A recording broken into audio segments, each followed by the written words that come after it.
না না না না টা না না না না টা না না না। যে বিছুটি শোনো। কি হয়েছে বৌদি? আমার বিছুটি বলে ডাকছো কেন?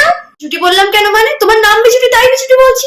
যাকে দেখো, তোমার দাদা সরস্বতী পুজো পড়বার জন্য আমাদের দুজনের জন্য দুটো শাড়ি এনেছে, কোনটা নেবে বলো? ও মা, কি সুন্দর শাড়িগুলো!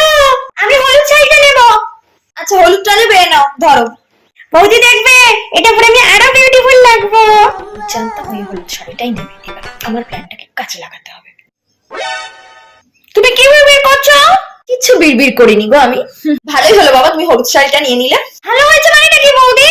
হলুদ শাড়িটা তোমার একদম পছন্দ না, এটা আমার খুব পছন্দ। তার মানে কি এটা ভালো না? এটা পরলে তোমাকে পুরো পরীর মতো দেখতে লাগবে।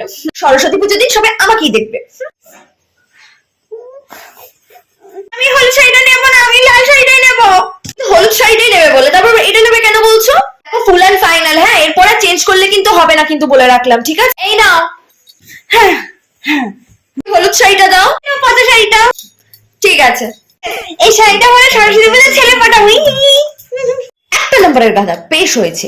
যেরকম হিংসুটে তার সাথে এরমই হওয়া উচিত। সরস্বতী পুজোয় সবাই হলুদ শাড়ি পরে ঘুরে বেড়াবে আর উনি ওই লাল শাড়িটা পরে ঘুরে বেড়াবেন, বেশ হয়েছে।